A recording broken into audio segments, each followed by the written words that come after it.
안녕하세요. 국어 백승훈입니다.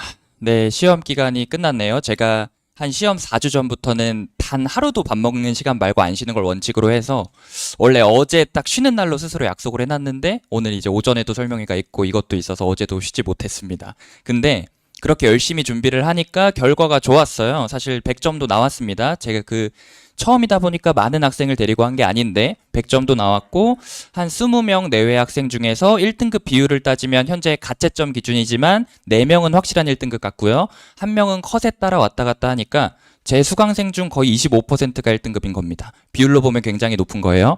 그래서 보통 100점이 안 나오면 저 키워드에서 만점을 정말 뺄까 많이 고민을 하는 편인데 항상 이렇게 100점이 나와주고 있습니다. 네, 그렇게 보시면 될 것 같고 지금 연사가 많아서 좀 생략을 하면서 좀 지나가 볼게요. 네, 일단 저는 휘문고등학교 졸업을 했고 서울대 국어교육과에 19학번 정시로 입학을 했습니다. 그리고 지금 작년에 단대부고 내신 런칭을 했고 올해 지금 경기고 런칭을 한 건데 단대부고 같은 경우는 지금 학생이 유입만 되고 줄지를 않아서 지금 한 1년도 안 돼서 지금 2등 이탈을 먹었고요. 지금 경기고 같은 경우도 제가 생각할 때는 근거 없는 자신감이 아니라 분명 지금이 아니더라도 저한테 유입이 많이 될 거예요. 근데 그렇게 유입이 될 거라면 뭐 애들 입소문도 있고 이런 식으로 저를 많이 듣게 되실 텐데 좀 이른 타이밍에 오는 걸 추천을 드립니다. 그러면 제가 도움을 더 많이 드릴 수 있으니까 네, 그 정도로 말씀을 드리고 넘어가 볼게요.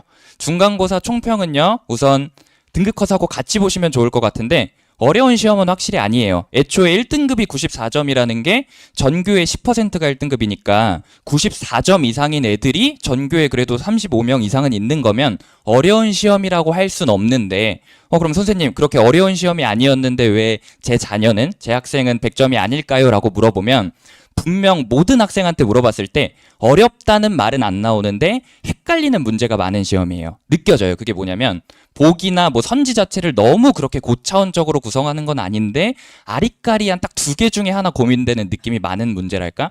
제가 이번에 100점이 나왔다고 했잖아요. 그 학생이 전교권인데 제가 걔 시험지를 봤어요.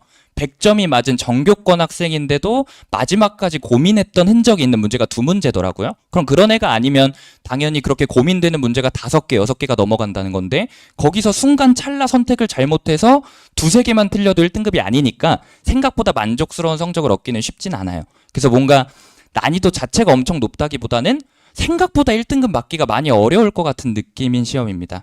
네, 그렇게 알아주시면 될 것 같습니다. 아직 2등급을 정확히 예상하기에는 시기상조라고 생각을 해서 1등급만 이렇게 예상으로 넣어놨어요. 네, 그래서 분포를 보면 이런데 크게 집 가서 한번 봐주시면 될 것 같고 원래 경기는 작년까지만 해도 서술형이 좀 까다로웠어요. 까다롭다는 게 뭐냐면 조건은 많은데 형식은 자유로워서 깎일 게 2부분이었어요. 조건이 많으니까 뭐 수식어도 넣어야 되고 부사어도 넣어야 돼서 깎일 게 한 1차로 있고 두 번째로는 어떤 식으로 써라가 없으니까 애가 나름대로 표출을 해봤는데 문장력이 좀 이상하면 깎이기도 하고 이랬는데 제가 그래서 서술형 대비를 많이 시켰어요. 근데 이번에는 서술형이 생각보다 쉽게 나왔다는 걸 다 알 거예요. 애초에 이런 느낌으로 써라라고 형식을 너무 잘 줬고요. 조건도 까다롭진 않았습니다.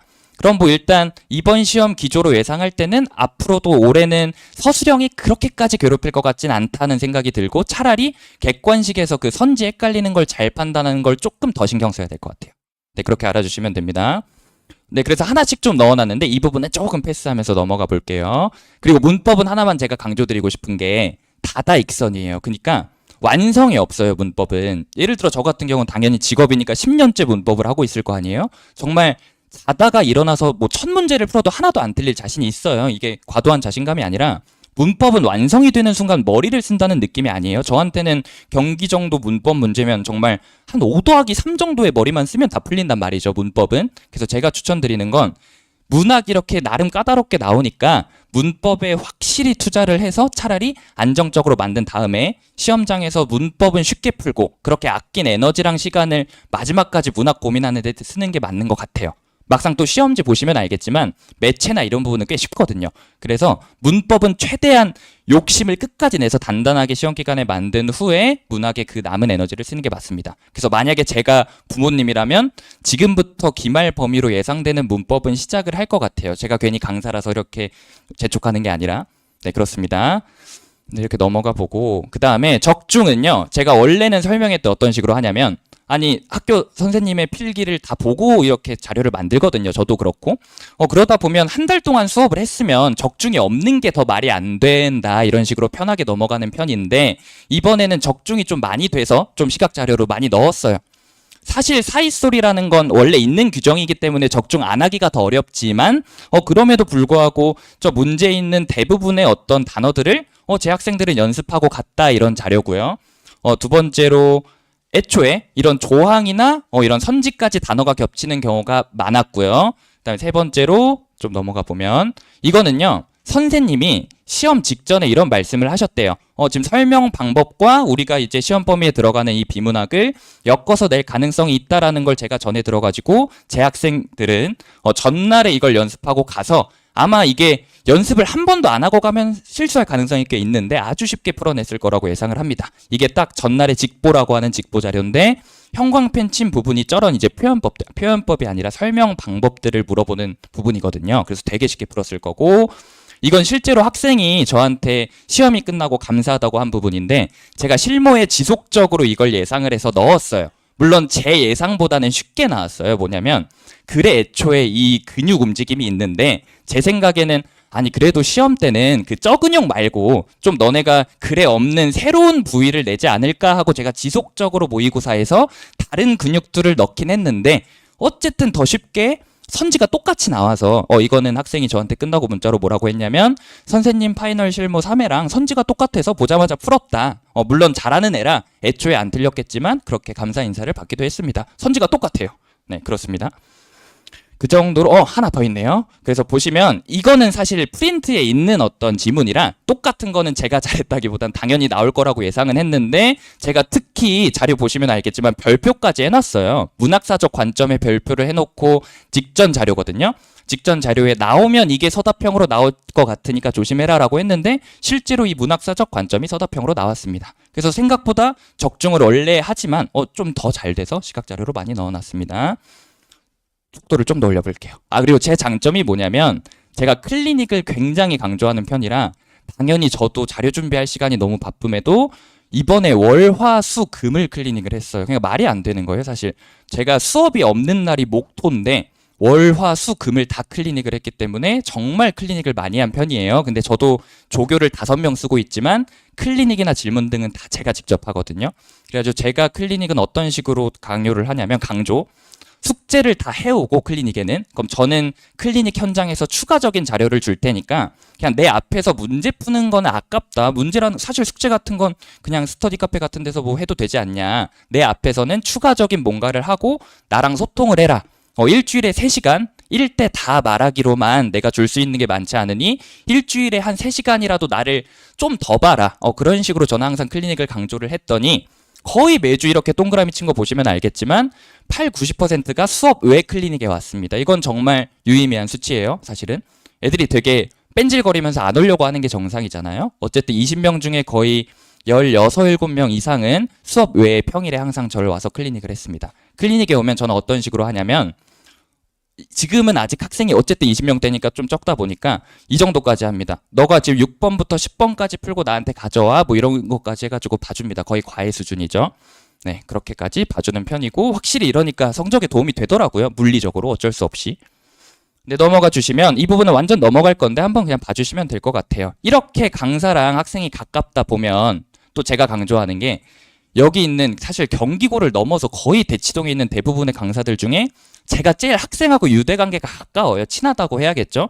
그래서 애들이 스스로 다짐을 자꾸 저한테 해요. 제가 이렇게 가깝고 자기를 신경 쓰는 걸 아니까 혼자 열심히 하겠다고 그렇게 얘기를 많이 하는 편입니다. 그래서 이게 좀 무섭거나 끝나고 2시간 남기는 것보다 강사랑 너무 가까워서 뭔가 공부 안 하면 미안한 것 같은 이게 되게 학습 동기에 도움이 되거든요. 네, 그래가지고 좀 넣어봤습니다. 그리고 이런 문자 같은 건 제가 학부모님들한테 직접 보내는 건데 다시 말씀드리지만 상담 같은 건 조교를 일제 안 쓰고 네, 제가 합니다. 네, 좀 빨리 넘어가 버릴게요. 네, 그다음에 중간고사 점수가 아쉬울 때 이런 요인들이 있을 거다 정도를 넣어놨는데 한번 자녀분이랑 집 가서 자료 읽어보시는 거 추천드리겠습니다. 좀 빨리 넘어가 볼게요. 네, 근데 하나만 말씀드릴게 이런 경우도 꽤 많더라고요. 내 아이는 학원도 잘 다녔고 숙제도 밀린 적이 없고 애가 뭐 그렇게 놀러 다니거나 막 학원을 안 간 다음에 뭐 게임방을 가는 것도 아닌데 뭔가 아쉽다. 1등급은 어떻게 나오는 거냐 이런 경우는 제가 그래도 학생들을 거쳐간 애만 그래도 500명 이상을 보니까 뭔가 순간적인 딱 그 판단에 오류가 있어요. 그러면 아까 말씀드린 것처럼 그 두 개 중에 헷갈릴 때 싹 틀리는데 그게 다시 말씀드리지만 시험 문제 안에 시험지 안에 5문제 이상이면 거기서 3개만 나가도 1등급은 안 되는 거거든요. 이런 경우는 어떻게 해결을 하냐. 원터치 처방이 주사처럼 있는 건 아니고 정말 꾸준히 피지컬을 올려야 돼요. 위축되지도 말고 거만하지도 말고 꾸준히 그냥 열심히 하면 그 피지컬 자체가 올라서 그 순간적인 판단이 이상하게 잘해집니다. 이게 가장 애매하다고 느끼는 학생들인데 제가 장기적으로 괜찮아지는 걸 너무 많이 봤어요. 그래서 만약에 본인 자녀분이 너무 성실하고 괜찮은데 일은 안 나올 것 같다라는 약간 그런 애들은 꾸준히 그냥 누적시켜야 돼요. 어쩔 수 없습니다. 그건 말씀을 드릴게요. 자, 그래서 제 주안점은 이런 게 있는데 지금 다 말씀을 드린 느낌이고 네, 넘어가 볼게요. 자, 그래서 문법이나 문학은 이런 식으로 대비를 시키겠다는데 아까 말씀드린 것처럼 문법은 지금 당장 특강이든 뭐든 제 특강을 들으라는 말씀이 아니에요. 저도 하지만 네, 어쨌든 문법은 미리 시작해서 단단한 상태로 시험장에 가는 게 여러모로 좋습니다. 그게 타 영역까지 영향을 끼칠 것 같아요. 네, 그래서 제가 예상되는 범위를 넣어놨으니 한번 보시고 뭐 특강이나 뭐 자습도 괜찮습니다. 좀 준비를 해서 보내는 걸 추천을 드리고요. 문학 같은 건 다시 말씀드리지만 선지 자체가 엄청 어렵다기보단 헷갈려요. 그러니까 암기에 의존하면 곤란합니다. 암기는 확실히 하되 의존하지 말고 초창기 암기는 확실히 끝내놓고 더 심층적인 공부를 해야 돼요. 네, 그렇게 말씀드릴 거고요. 넘어가 버리겠습니다. 네, 자료는 이렇게 다양하게 나갔고요. 심지어 마지막에는 애들의 필기와 모든 질문까지 제가 다 고려해서 이렇게 손글씨 코멘트 자료도 나갔습니다. 그러니까 클리닉을 하다 보면 뭘 알 수 있냐면 그냥 단순히 선생님 수업을 넘어서 애들이 어떤 오류를 저지르고 있고 어떤 오해들을 하고 어떤 실수들을 하는지를 잘 알게 되잖아요. 그런 것들을 다 녹여서 손글씨 자료로 주기도 했습니다. 네, 그래서 실제로 어쨌든 애들의 평가지만 이것만 있어도 3등급 이하로는 절대 안 떨어지겠다라는 얘기까지 들었습니다. 네, 어쨌든 그런 식으로 자료가 많이 나갔고 제가 뼈를 갈아 만드는 자료라고 한 게 과장이 아닌 게 제가 평균 시험 기간이 되면 수면 시간이 3-4시간을 절대 넘지 않고요. 딱 직보 시즌에는 하루에 2시간 정도만 계속 자요. 근데 다행히 제가 장점인 게 딱 봐도 아직 어린 편이라서 잠을 안 자도 티가 안 나요. 그러니까 에너제틱 할 수 있는 거죠. 그렇게까지 열심히 하고 있고 이렇게 누적이 되다 보면 내년에 또 자료 활용하고 하다 보면 더 좋은 자료가 계속 쌓일 거예요. 어쨌든 지금 이렇게 뼈를 갈아서 준비하고 있고 심지어 한 명이 그냥 이런 자료 좀 만들어 주세요 하는 것까지 만들어 줍니다. 네, 그 정도로 정말 뼈를 갈아서 자료가 많이 나가고 있는 거예요, 사실은. 네, 문제도 사실은 거의 시험 기간에 총 나가는 자료들을 모으면 1000제, 1500제 정도가 되는데 문제가 많다고 좋은 건 아니지만 어쨌든 문제를 많이 줍니다. 네, 그렇습니다. 네, 그리고 수업은 어쨌든 잘한다고 자신은 하지만 여기서 증명하기엔 한계가 있고요. 그리고 숙제는 무조건 그 주에 어떻게든 끝내게 모두가 협업해야 돼요. 왜냐면 지금 애들이 전 과목적으로 학원을 너무 많이 다녀서 국어 숙제를 만약에 그 주에 안 했다? 다른 과목 숙제하느라 국어 시간이 0시간이 되거든요. 그럼 재앙입니다. 그래서 숙제는 제가 그렇게 무섭게 하고 싶거나 막 무슨 솔직히 숙제보다도 그냥 열심히 하는 게 중요하다고 생각을 해왔는데 대치동 학생들의 특성이 숙제에서 밀리면 타 과목에 밀립니다. 그래서 국어 숙제는 무조건 그 주에 끝내도록 어떻게든 하고 있고 애들이 밤에 이렇게 야간으로 비대면으로 인증까지 합니다. 네, 그렇게 봐주시면 되고 상담은 제가 다 직접 드린다 정도. 시간표는 5월 18일, 19일 월화 시간표가 있네요. 네, 그렇게 알아주시면 될 것 같습니다. 네, 다시 한번 말씀드리지만 제 장점은 지금 단대 2학년 같은 경우는 거의 50명이 넘었음에도 한 명 한 명 놓치질 않습니다. 그리고 제가 원래 국어 교사를 꿈꾸느라 국어 교육과에 갔다가 이렇게 넘어온 이유도 거의 대학생 시절에 과외를 100명 정도 하면서 좀 넘어오게 된 거라 애들을 어떻게 다루는지를 좀 잘 알고 있습니다. 그래서 대형이지만 대형 같지 않은 강의를 보내고 싶다면 관리가 좀 잘 되는 데를 보내고 싶다면 저한테 유입이 되시는 걸 추천을 드리겠습니다. 네, 감사합니다.